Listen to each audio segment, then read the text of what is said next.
It's all about the Macro Productions. What does the goddamn line say, Tony? Please do not use gendered language. Then what? I'll be arrested, put in airport jail? Look, you're going completely sideways, man. It's a big club, and you ain't in it. How dare you? Mr. Speaker, the President of the United States. I'm Chris Hansen with Daylight NBC. Jack Marius Tack-Theratrix. Hi, I'm Spartacus. Dave Jackson, Sacramento, he, him. Steven Seagal. Sex offender guy. I'm Keith Morris. This is Muammar Gaddafi. I'm Rick James, bitch. Sorting through the lies. The hijacker's passport was found blocks from the World Trade Center crash site, if you can believe that. We cannot track $2.3 trillion in transactions. And uncovering the centuries-long plan for world domination. Learning about Cuba, having some food. Let's talk about Chinese people. Have you ever been in a Turkish prison?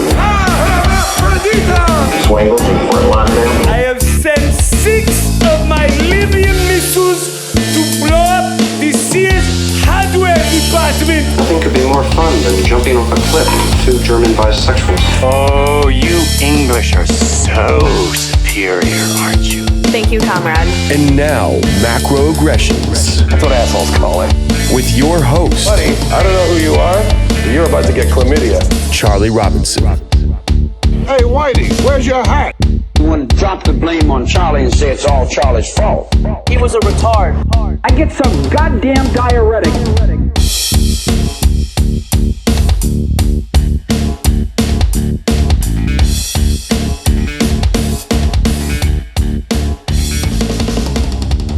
Welcome to Macroaggressions. I'm your host, Charlie Robinson. If you are watching us on Rumble, Band.video, Vigilante TV, or you're listening wherever podcasts are served, we appreciate you. We couldn't do it without you. If you haven't rated the show yet, go ahead and do that real quick. Just knock that out.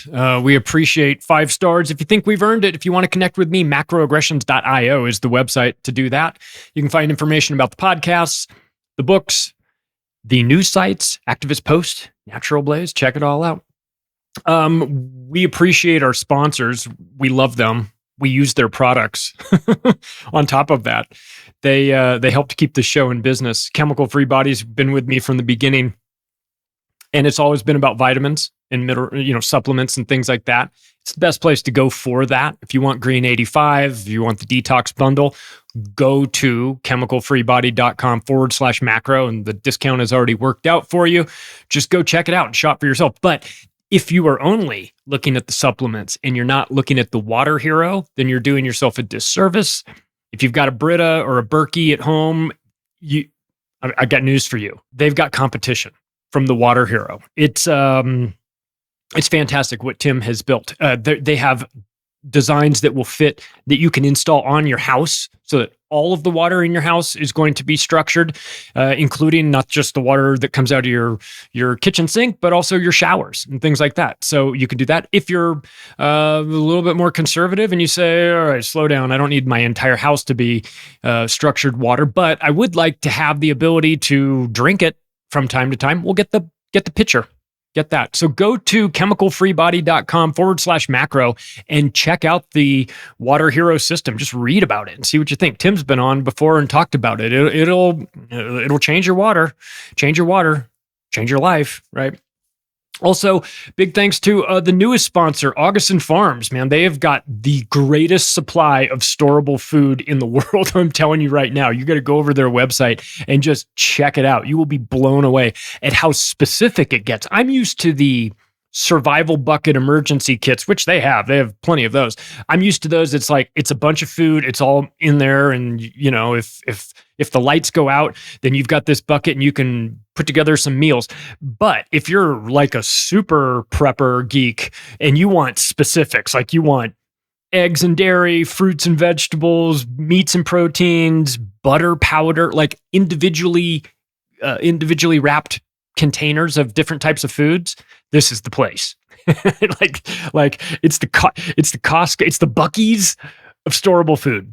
And I mean that in the best possible way. So if you emergency kits, camping supplies, there's recipes for everything, all the freeze-dried food that they have there. It's not just that they sell it, there's also recipes for it. It's like, what do I do with all this stuff? Well, they've got you covered there too. There's also warehouse sale items as well.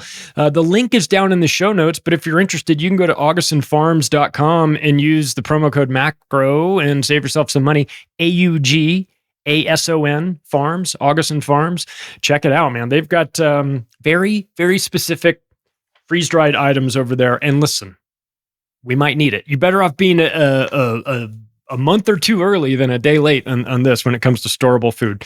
So big thanks to our sponsors. Also, before we get going, I'm going to have T. Snyder on the show here so that we can talk about it, specifically and get into some other things. But he is a director. He's been on the show before. He's producing mini documentaries. He's done a few of them already. The Grimerica one was the first one. Derek Bros, Hervoy Moritz, Ryan Christian did his. I got the treatment as well. Tease was with me in Acapulco, Nashville, Denver, Pueblo. He was like a shadow over 5 months. And the mini documentary featuring me is now available. So like I said, I'll have Tease on here. We can talk about it in detail. But if you're interested in finding it, you can go to YouTube. Just put his name in, all one word. T. Snyder, no spaces, TEACESNYDER. You'll find it that way. Or go to conspiracysynergy.com and you can find all of them there. So if you're interested. All right, let's talk about the most important year in American history. That's 1776, right? When this great nation was started. No, sorry, Patriots. Sorry, Patriots. It's 1913, the year that this country was stolen by bankers. That's why it's the most important year. And it's not just that. There's a lot that's going on in 1913. I've been kind of doing this the last few years now, where we're picking out a particular year and drilling down into it. And I'll tell you, 1913, the episode that we're doing right now, a case can be made that I've already done the episode before. You know what I mean? In sense that when you talk about Jekyll Island, that's 19. When you talk about the IRS, that's there too. So we'll do this. We'll go into details on what was going on in 1913. Actually, we'll do a little bit of the lead up before it as well, so you can get your bearings to what was happening in the world that created 1913 and put it in such a weird place. And of course, what happened right in the aftermath of that, we'll talk about the groups that formed in 1913, and we'll wrap up with one that you're going to shake your head and go, somehow it all makes sense that this group was formed in 1913. But I'll save that for last. That's called a tease. But look, everything changed in 1913, and not in a good way. Let's be honest here.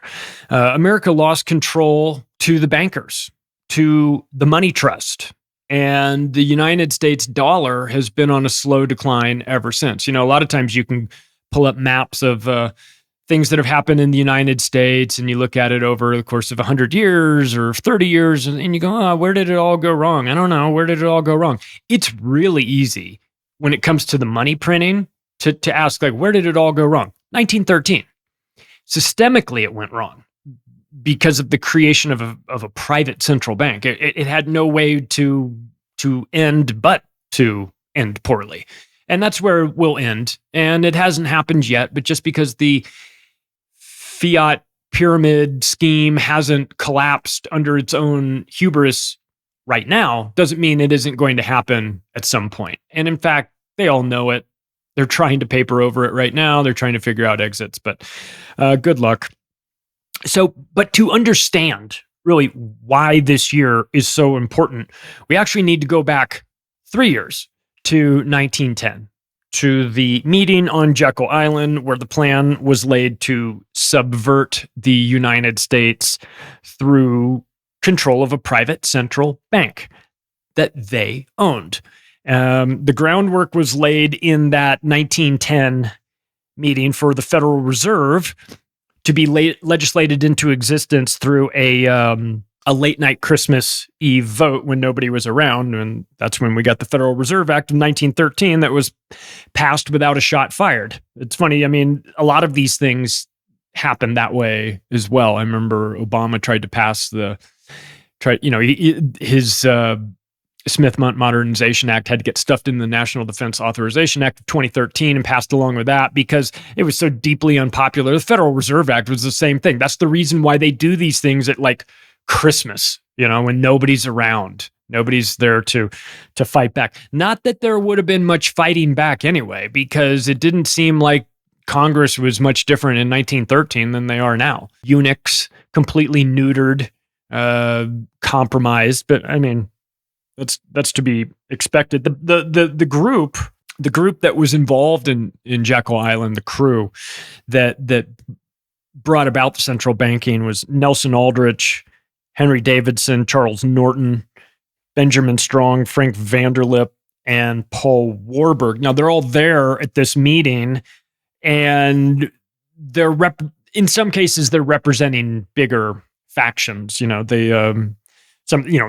behalf of the Rothschilds or the Rockefeller interests, so it's not like John D. Rockefeller sitting at the table necessarily, or I mean, Paul Warburg was there. I mean, it's a pretty big name, but it wasn't, they didn't have all the bad guys in one spot. But what happened was that this Jekyll Island crew came up with a concept that they called the Aldrich Plan, and they were giving it to Nelson Aldrich, who wasn't necessarily a banker, he was a politician, but he was in this group. They all snuck out to Jekyll Island. It was super shady. They got on trains and went independent of one another. Nobody could know where they were going. They were gone for 10 days, no communication at all. Like they dropped off the face of the earth. When they got to the resort, the Jekyll Island resort where they had this meeting, they were only allowed to use first names and things like that. Like they knew they were up to no good. Like they understood what they were doing. You don't act that way if you're innocent. They know what they're doing. They're stealing the dollar. They were setting up a system so that they would be in control of the dollar, so that a private central bank would loan money into existence and get the United States Treasury to pay them interest on the money that they created out of thin air. One of the greatest scams ever, maybe the greatest scam ever. I think carbon dioxide, I think the carbon credit scam, if we could fast forward ourselves, 50 years from now, and let's just say that the carbon tax scam was put into place and it worked as they intended it to, then that might be the only thing that would rival fiat central banking, because the idea of taxing people for an invisible gas that's up in the atmosphere that nobody can see, but only this group can measure is quite something. That's an impressive scam, but also creating money out of thin air and loaning it to the American government and then getting them to go out and create some structural, the structure to then shake down the general public for taxes, collect all that money, and then give that money to the bankers. That's a great scam. We'll get into a little bit more about what that was. But so this group at Jekyll Island, they came up with this plan. It's called the Aldrich Plan. They said, all right, now take this to the Senate or Congress or whatever in general, just take this in and we'll vote on it. And then once they pass it, then everything will be good. So he did. He brought it in for a vote, and everyone just said, absolutely not. We're not doing any of this. This is crazy. You want to install a private central bank? We're not doing that. So in 1910, this idea after Jekyll Island, it wasn't smooth sailing. They didn't come back and everything got installed and it took them years. It took them a few years. I'm not exactly sure how in 1913 they made things go their way, but I would assume it's the same way that they do with anything that's deeply unpopular. You either bribe the people that are involved or you threaten to murder them and their entire family. It's very easy to get these guys on board, especially when you're dealing with politicians who are defective socially. They are mentally broken. That's why you become a politician. You're seeking something. You want, congratulations from the people, but you're actually, stealing the money. If you're a politician, you're by definition weak. So it's easy to maneuver these people into, get them to do the things that you want them to do. And so some of it was leverage and some of it was no doubt payoffs, but also they had a much bigger problem. And it's one thing if the general public doesn't want to go along with your plan, but if you've got other bankers that don't want to go along with your plan either, then you've got real problems. Because as we know, the bankers run the world. So it's not so much that in 1910, they brought this plan up for vote, and everyone, in the senators and congressmen, it's not like they went to their constituents and asked them, and then they came back and said, all of our people think this is a bad idea. We're against it. It's not going to happen. No, they don't care what the people think. The reason why it didn't happen in 1910 was because there were other bankers who had a problem with it, who did not want it to happen. You might even say they had a Titanic problem with it. But where there's a will, there's a way, and every problem has a solution. And when you're the richest man in the world, JP Morgan, or one of them, you can play some 5D chess if you'd like to. You could, in 1912, just the year before the Federal Reserve Act passed, but yet 2 years after the meeting on Jekyll Island, the Titanic was launched. Do you remember the Titanic? You might have heard a thing about it. They've even made movies about it. You know who owned the Titanic? JP Morgan owned it. It's like Jeff Bezos taking his boat out for a spin, right? The Titanic, except in this case, everybody was welcome, right? And as long as you've got the money, you could buy yourself a ticket, you can get on JP Morgan's boat, and it's going to go from the United States to England, and it's going to be fantastic. And in fact, you should all get on board. We're going to have the inaugural sailing of the Titanic. Everybody come one, come all, get on. In fact, everybody was supposed to get on that. In fact, JP Morgan himself said he would be on the boat. But you know what? He had to... What's interesting is that JP Morgan had to take his son to kindergarten that first day. And you see he missed the boat, and then the plane slammed into the building, and then the building, and that's just how it was, right? He was otherwise occupied. But 3 very powerful bankers who opposed the idea of the new private central bank for America were on the boat. That would be John Jacob Astor, Benjamin Guggenheim, and Isidor Straus. And JP Morgan he just couldn't make it.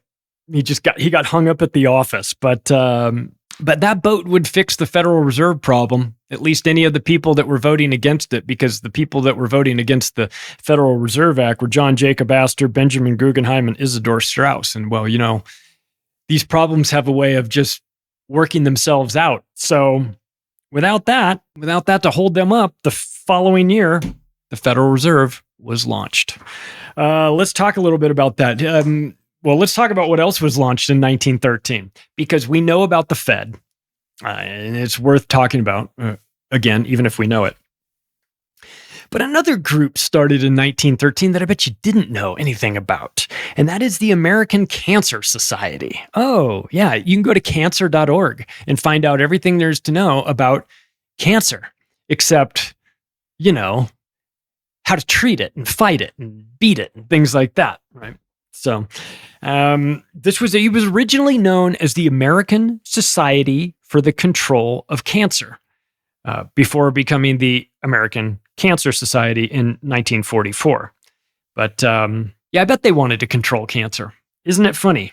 But again, it's the American Cancer Society, so they're out there raising money because at their core, they recognize that there is a massive problem with cancer and we need to fix it. And the solution to the problem of cancer is that if only we could raise enough money, then we'd have enough money for treatment, and then we could figure out how to beat it.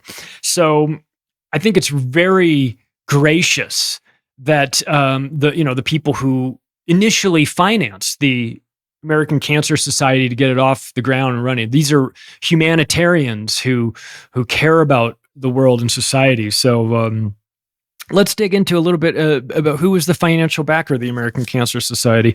Oh, what do you know? John D. Rockefeller. Uh-oh, we've got a problem. John D. Rockefeller started the American Cancer Society in 1913, right around the same time they were starting the pharmaceutical industry.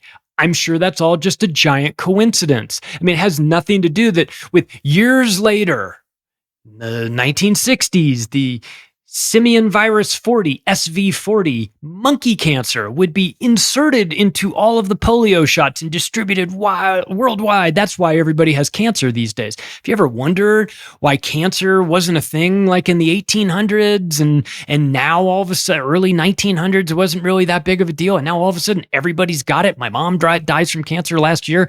1 in 2 people, 1 in 2 Americans in their lifetime now, statistics show, will have cancer. Do you wonder why that is? Yeah, I know why that is, because John D. Rockefeller wants it that way.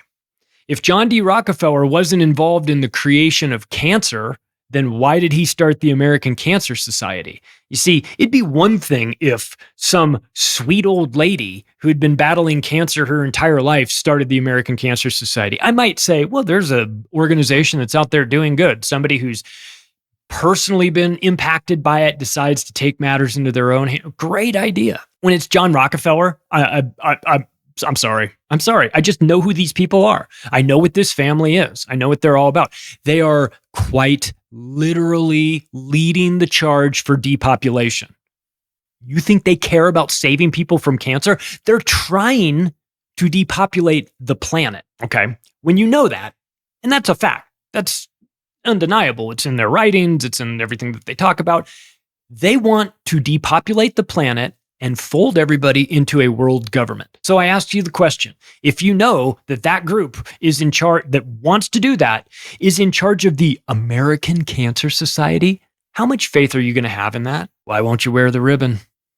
Just wear the ribbon.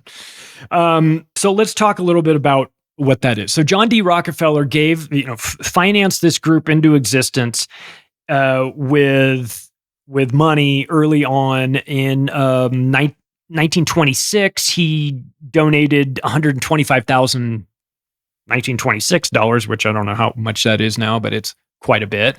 And they declared a war. You know how we've had a war on cancer, which is great. It's just like the war on drugs, man. Just about to win that war. The war on cancer, if you think that's something that's like new, like Susan G. Komen, pink ribbon stuff, we're going to declare a war on cancer. No, they declared a war on cancer in 1936. And if you know anything about the government, if there's one surefire way to get more of the thing that you don't want, it's declare war on it. Right. So from 1935 to 1938, 3 years, just 3 years, the size of the cancer industry in America 10x'd from 15,000 people who were in charge of it to 150,000 people working in the cancer industry in just 3 years. This is being made to happen. It's being financed by the Rockefellers, and it's being made to happen. It's not accidental. By the way, the logo is 2 snakes wrapped around a pole, just like the American Medical Association's logo as well. Just look at the Cancer Society. And everybody who knows all of the deep esoteric meanings of these images, you know that they didn't pick these logos out of a hat. There's a reasoning for it. There's a lot of thought that goes into it.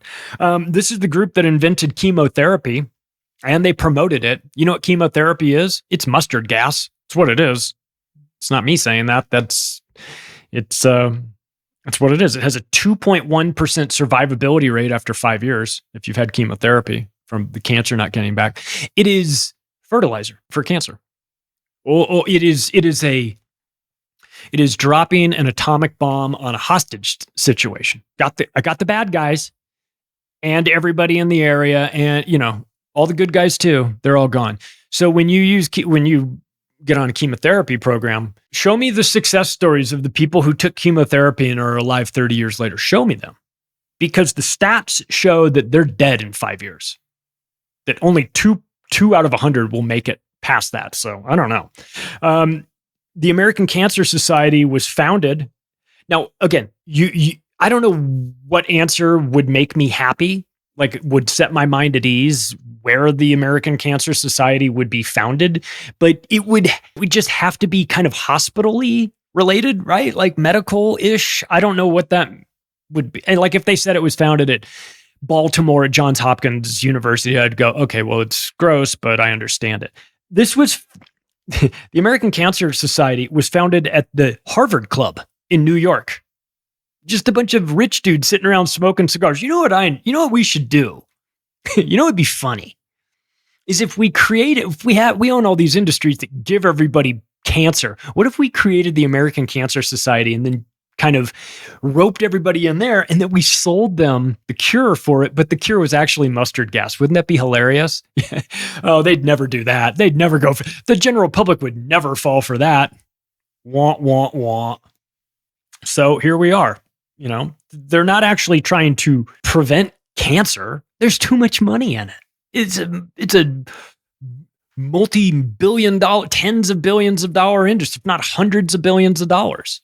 It's one of the most lucrative industries in the world right now, cancer. So the wealthy elite create the cancer industry in order to profit from it while also thinning the herd. It's perfect. If you think eugenics is some sort of concept, I got news for you, man. These people have been thinking about this for a long time. They will create problems and solutions at the exact same time. And as an answer to the problem that they created, they will then funnel you into the pre-approved solution that they've also created. And in this case, it is the American Cancer Society. So cancer's awful. I've seen it with my own eyeballs. It is the worst. Okay. And I'm skeptical when people are offering cures for it, you know, but then again, you know that it's never going to come from the industry itself. There's simply too much money sloshing around in there for there to ever be a cure. Treatment? Yes. Maintenance? Yes. Cure? It just doesn't pencil out. I mean, it would be great for humanity. It'd be the right thing to do. But somebody's looking at a spreadsheet and they're saying that's never going to really happen. These groups, you know, the ones sitting around the Harvard Club in New York, plotting how they're going to create the American Cancer Society. You know, what they've done with the industries that they own is create things like industrial foods to give people cancer. They put the SV40 simian virus 40 in the polio shots to give everybody cancer. They create chemotherapy and then patent it and make money off of that. There's the American Cancer Society spent $1 billion in 2012, and they have nothing to show for it except more cancer, exploding cancer rates. And I don't know. Look, I don't know what the solution is to this, except that we all have to get honest about this, that the cancer industry is being made to exist. That if they wanted it to go away, it could go away. But I don't think there's an appetite for it because it makes them a lot of money and it thins the herd at the same time. So why wouldn't they continue doing this? I mean, this Susan G. Komen Pink Ribbons thing, it's a charity that should have their accounting scrutinized, squandering millions of dollars. They don't want to cure cancer. They don't want to cure it. They want to keep generating money. There's a lot of people working for those corporations. There's a lot of people working in the cancer nonprofit industry. It's not profit for some people. It's very profitable for others, though. The war against cancer is not meant to be won. It is meant to be continuous. And you know that by the behavior of the corporations involved. Let's talk about what else happened in 1913. The Federal Reserve, as federal as Federal Express, as they say, no reserves, not federal, total scam, a Ponzi scheme. When they took control of the banks in 1913, the fiat, the United States dollar that they put into circulation has now changed names. It's now a Federal Reserve note. It's not even a US dollar any longer. But since it started in 1913, it has had 98% of the value stripped away from it through inflation. It's not accidental.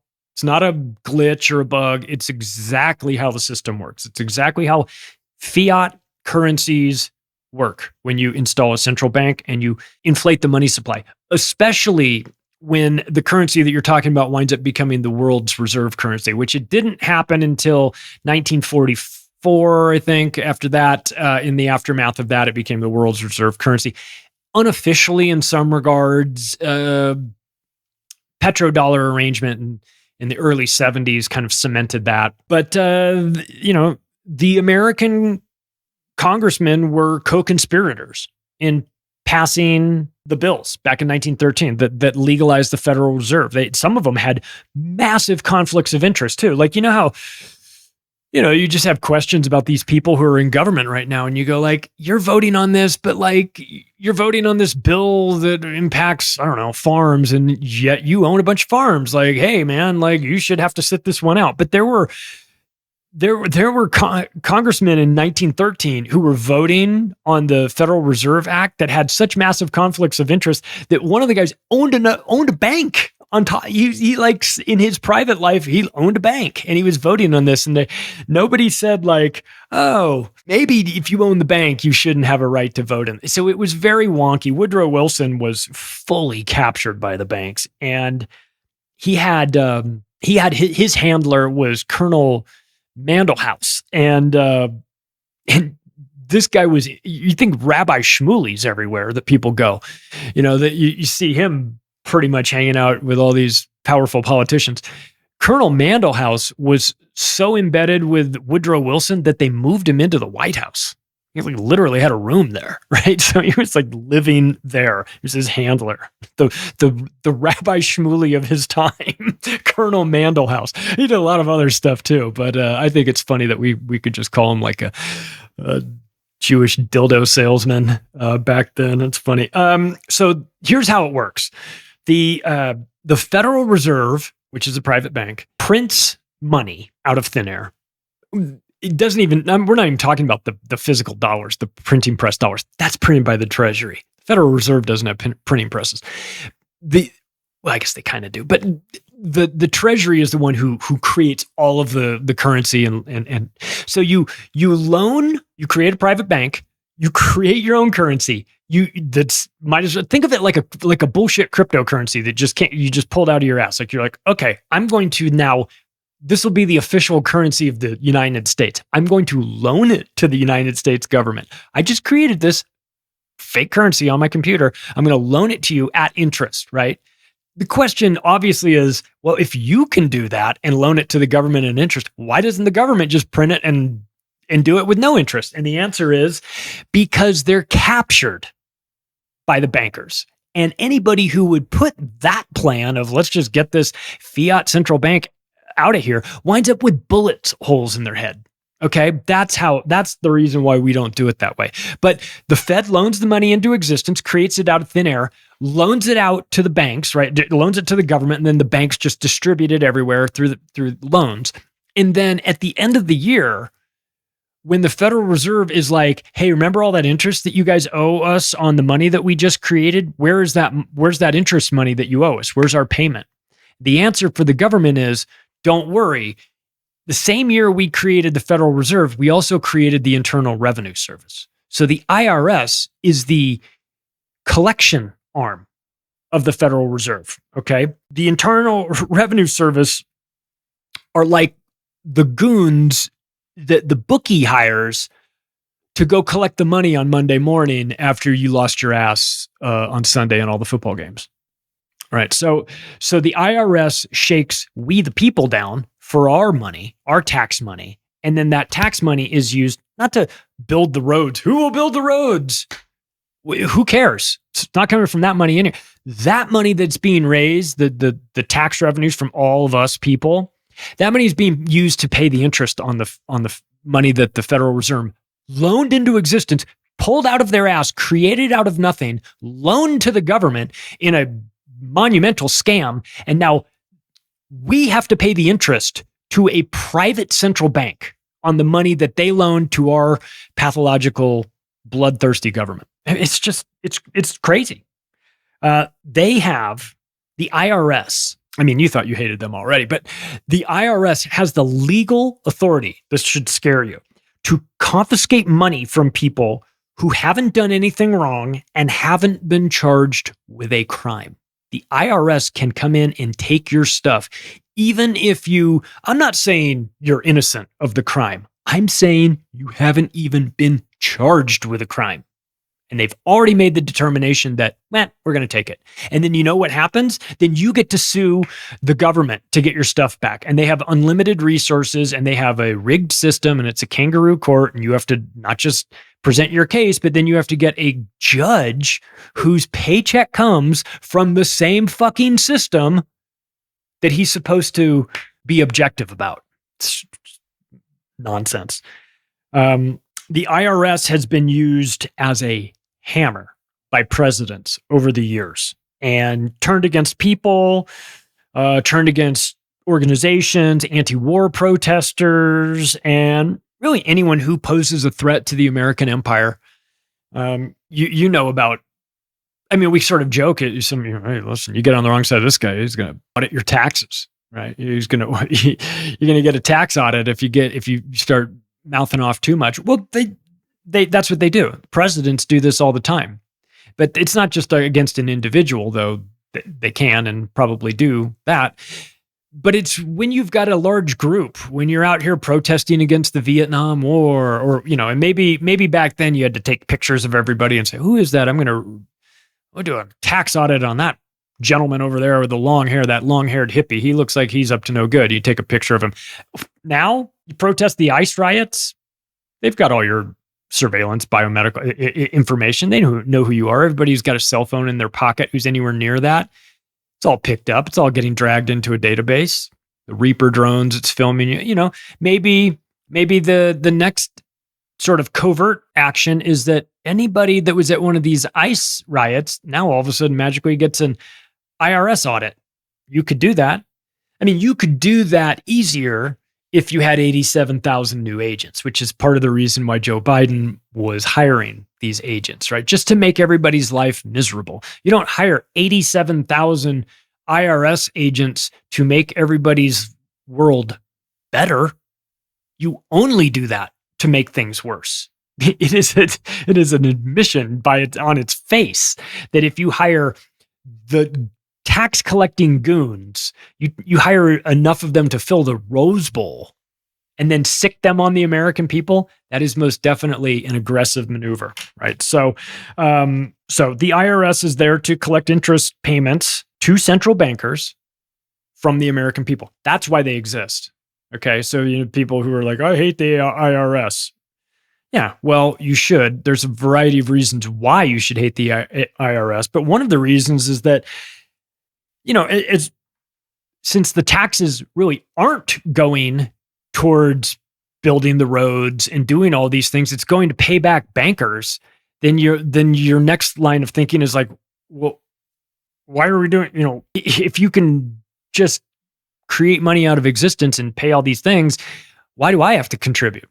The answer is the reason why you have to contribute, and myself, in taxes is to keep you broke. That's why. It is intentionally to make sure you have less money. It's sort of a 2-for-1, right? It's money for the state, which they want and need, but ultimately they can do a lot of printing themselves, and they do. But in conjunction with that, it's money to the state, but it's also less money for you. And working off of our underlying premise for this show, which is the government hates your guts and wants you dead, you then ask yourself, well, that sounds a little extreme. If they were doing that, then surely they would, I'd see signs of it, like 87,000 IRS agents getting hired, or the pharmaceutical industry putting monkey cancer in your vaccines. Like, I don't know. The evidence is really everywhere that the government hates you and wants you dead. I don't know what the argument against it is, but if you understand that and you come into this with that as your baseline expectation, it really shouldn't surprise you that you're taxed just to keep you poor, just to keep you busy, just to keep you uncomfortable and unable to, elevate yourself, unable to excel. Once you get to a point where you've got a lot of money, what's funny is that none of this stuff really even affects you, because you find corporate tax loopholes and you have all kinds of tricks. By the way, good for the rich people who have tricks to get out of paying taxes. I just think everybody should have those tricks. I don't think I have no people say, oh, the rich people, they're not paying their fair share. Oh, who cares?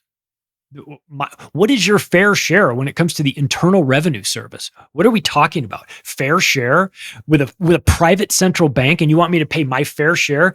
This is not a conversation worth having, because fair share doesn't enter this conversation at all. There's nothing fair about this system. They want you broke. They want you to be overtaxed forever, while the value of your money is slowly and quietly whittled away through inflation. If they wanted you to feel better about things, they would have built a better system. And unfortunately, for those who say the system is broken, the system is not broken.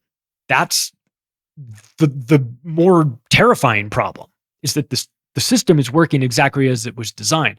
The further question is, who designed the system, right?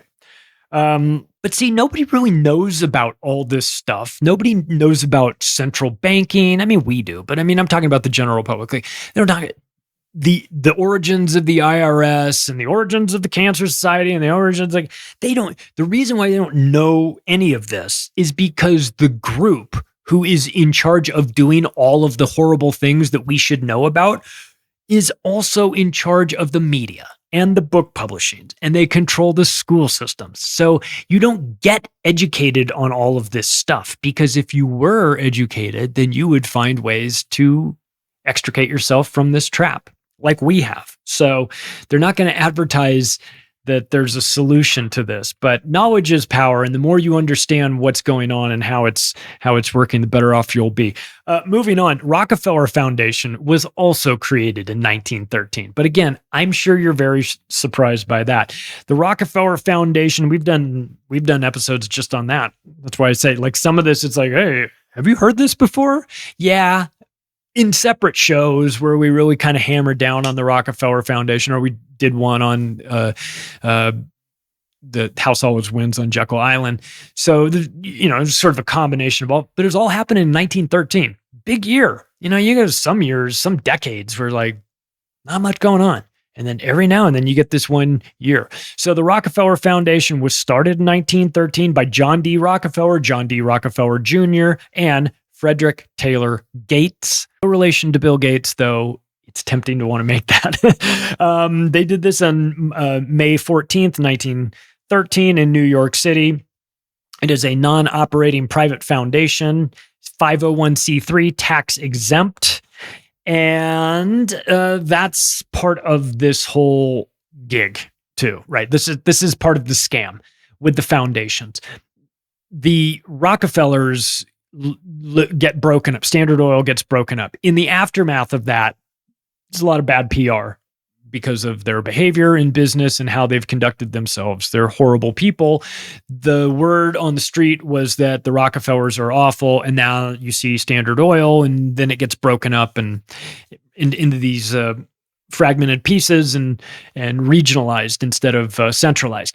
And so everyone said, oh, well, that's what happens when you're a bad guy doing business. Well, but the Rockefellers aren't, deterred by that. So what do? They start the Rockefeller Foundation. And what is the Rockefeller Foundation? Well, if you know anything about the Rockefeller family, they're just charitable, upstanding, warm human beings just trying to make the world a better place. Just kidding. No, they use this as a tax shield, the foundation. They moved their assets into there so that they couldn't be taxed or taken from them.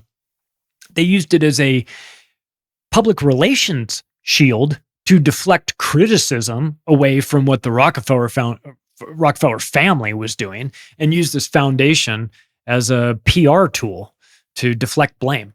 And then they went about and used it as a vehicle to finance every crazy world government idea that they've ever had. And that's why the Rockefeller Foundation is deeply important.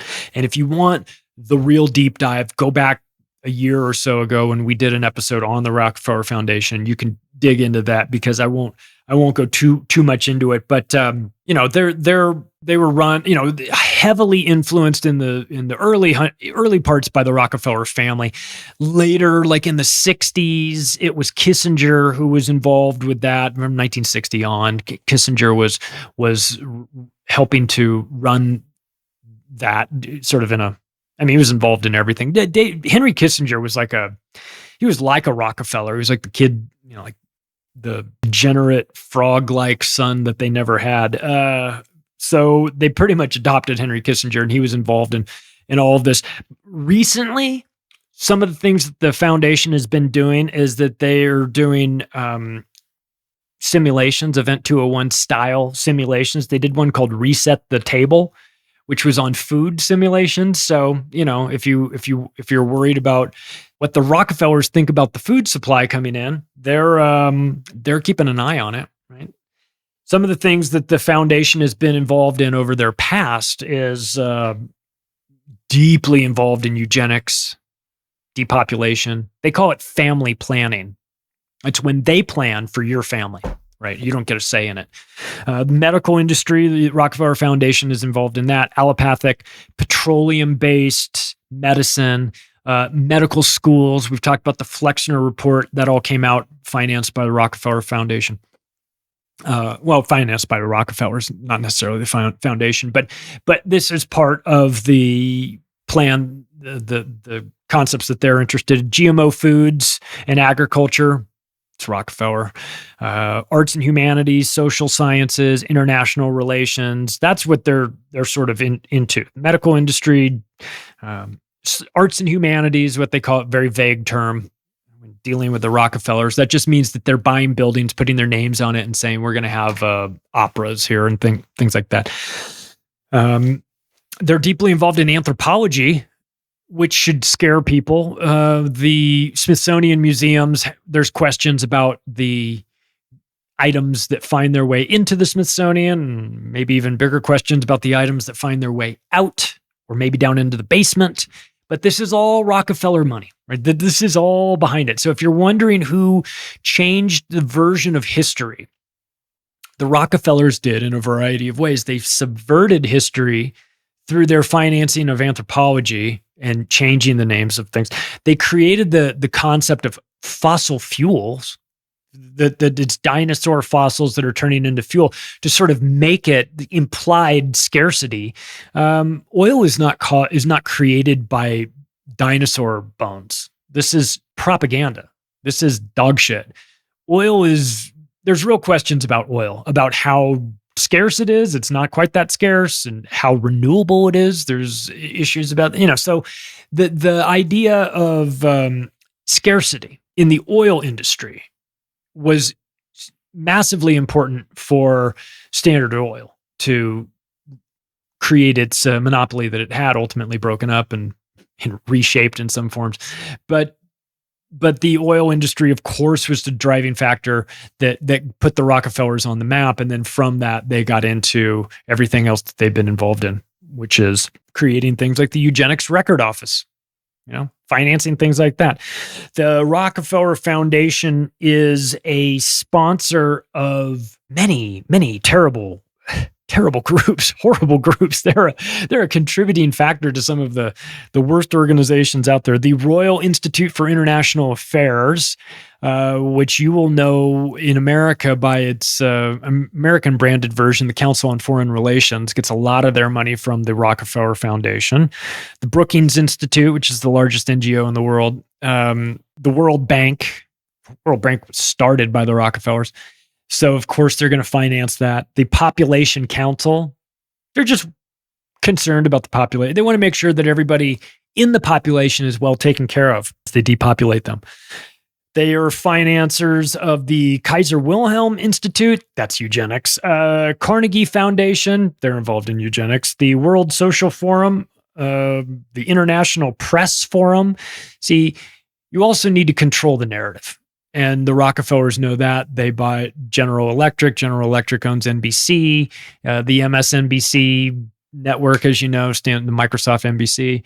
So you see how it works. They get their hands on these organizations, but they keep them the same name, or it's like an old name that doesn't really. When you think of General Electric, you don't really think of the Rockefellers, but they're deeply involved in all of this and have massive ownership stakes.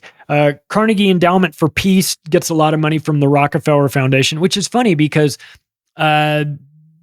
neither the Carnegies nor the Rockefellers have ever been involved in peace. Isn't that strange? Yale, the schools, the deep state universities get a lot of money from the Rockefellers. I'm sure that's not a surprise to too many people. Yale, Princeton, Columbia, Ivy Leaguers, Harvard School for Public Health. There's a Rockefeller University. Could you imagine having that on your resume?